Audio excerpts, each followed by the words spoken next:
Polis Sarawak komited pastikan penduduk di Bumi Kenyalang patuh kepada arahan semasa antara inti parti Berita Wilayah Sarawak hari ini.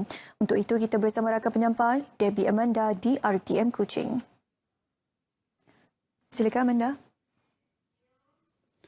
Terima kasih Suhaida di Angkasa Puri. Selamat petang dan salam sejahtera. Ke arah memastikan masyarakat patuh perintah kawalan pergerakan khususnya di negeri ini, Polis Diraja Malaysia terus mengambil langkah melakukan rondaan dan sekatan jalan raya. Menurut Pesuruhjaya Polis Sarawak, Dato' Aidi Ismail, seramai 600 pegawai dan anggota polis ditugaskan untuk pelaksanaan rondaan dan sekatan ini. Dato' Aidi menegaskan mana-mana individu yang keluar rumah tanpa sebab yang dibenarkan, mereka akan diminta balik ke kediaman masing-masing. Operasi sekatan jalan akan dilakukan 24 jam di seluruh daerah selain pemeriksaan ke atas premis makanan dan perniagaan. Beliau yang dihubungi pemberita menasihatkan masyarakat agar memahami dan sedar akan matlamat perintah kawalan pergerakan ini dikuatkuasakan. Penduduk di negeri ini terus diseru supaya berada di kediaman masing-masing bagi mengekang penularan wabak COVID-19 ini. Sebentar tadi berlangsung mesyuarat COVID-19 di Wisma Bapa Malaysia Kuching. Untuk itu, kita terus ke sidang media bersama Pengerusi Jawatan Kuasa Pengurusan Bencana Negeri, Dato' Ahmad Douglas Ugambas untuk perkembangan semasa situasi COVID-19 di negeri ini. Selamat petang, salam sejahtera, salam Sarawakku sayang. Pada hari ini, Sarawak merekodkan 7 lagi kes baru positif COVID-19. Ini menjadikan jumlah bilangan kes di Sarawak adalah sebanyak 58 sejak kes positif pertama dilaporkan pada 13 Mac. Kesemua kes baru ini dirawat di Hospital Umum Sarawak. Kesemua mereka ini adalah dari Kuching, 4 dari kluster Ijma, 2 dari kluster gereja dan 1 masih dalam siasatan. Mahkamah Hospital Umum Sarawak bertungkus lumus bagi menyelesaikan kesemua ujian mahkamah yang tertunggak sebelum ini. Dari jumlah 714 daripada 714 jumlah keseluruhan person under investigation, 58 kes adalah positif.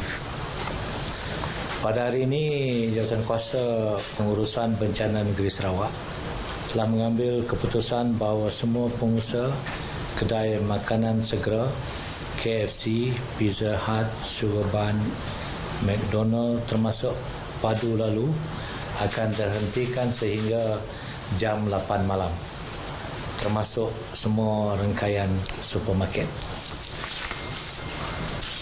Walau bagaimanapun, semua kedai serba nika seperti 7-Eleven, KK Mart dan stesen minyak beroperasi seperti biasa. Arahan ini berkuat kuasa bermula 21 Mac 2020. Untuk membantu Jawatankuasa menjalankan tugasnya dengan lebih berkesan, saya ingin mengumumkan bahawa Sarawak Multimedia Authority akan membantu Jawatankuasa ini dengan digital tracking. Tujuannya adalah untuk mengesan sesiapa yang telah dikenal pasti untuk menjalani kuarantin di rumah. Dan kita juga minta mereka membuat digital mapping. Itu mapping ini adalah untuk mengenal pasti hotspot jangkitan COVID-19 supaya ia dapat dipamerkan supaya senang kepada masyarakat umum untuk mengetahui mana-mana tempat di Sarawak yang dianggap sebagai hotspot. Perkara ini adalah membantu mereka untuk mematuhi syarat-syarat kuarantin yang telah ditetapkan, dan dengan cara ini kita dapat mengelakkan daripada COVID-19 ini terus merebak. Terima kasih. Baik, kita ke berita seterusnya. Para peniaga di Bandar Simanggang telah memberikan kerjasama yang amat baik kepada kerajaan dan pihak berkuasa setakat 3 hari Perintah Kawalan Pergerakan dilaksanakan. Tinjauan di Bandar Simanggang mendapati keadaan lengang dan hampir kesemua premis perniagaan ditutup kecuali pasaraya, kedai runcit, farmasi dan institusi perbankan. Kebanyakan restoran dan kedai makan juga ditutup dan sebahagian daripadanya hanya menjual makanan untuk dibawa balik sahaja. Bagi peniaga, walaupun arahan itu menjejaskan pendapatan mereka, namun ia dilakukan demi kepentingan semua. We only take and take away only. Business is very slow. Yeah, yes. Have to open this For Sri Aman people makan. what do you think about the movement control order? Oh, very good, very good. Yes, we try our best to do what the order, the luar punya orang cakap apalah. That's all. Seorang pengusaha restoran, Abdillah Adam, memberitahu pihaknya hanya menyediakan makanan untuk dibawa balik sahaja dan operasi hanya dari pukul 8 pagi hingga 3 petang. Restoran itu juga turut mengambil langkah kawalan pencegahan COVID-19 kepada para pelanggannya. Kita dah buat notis supaya mengalakkan customer untuk basuh tangan di sinki kita dengan apabila sampai tu cuci tangan dan balik pun boleh cuci tangan. Lepas tu kita sarankan menggunakan mask dan kita buat juga line langkah-langkah menjarakkan customer 1 meter daripada setiap customer yang lain dengan kita jarakkan pekerja kita hanya di belakang kaunter. Tinjauan di pasaraya dan kedai barangan runcit mendapati pelanggan telah berkurangan berbanding hari pertama Perintah Kawalan Pergerakan dikuatkuasakan. Begitu juga keadaan di Tamuk Simanggang, kurang separuh penjaja yang beroperasi dan tidak ramai pengunjung yang kelihatan membeli barangan keperluan harian. Jabatan Kastam Diraja Malaysia JKDM cawangan narkotik Kuching dengan kerjasama cawangan penguatkuasaan Bintulu merampas 1 bungkusan mengandungi 2,041 gram dadah disyaki metafetamin yang dianggar bernilai RM102,050 di Terminal Bas Bintulu. Pengarah Kastam Sarawak, Dato' Sarifah Halimah Tuanku Taha berkata dadah terbabit dirampas ketika seorang lelaki berusia 27 tahun datang untuk menuntut bungkusan terbabit kira-kira pukul 9 malam.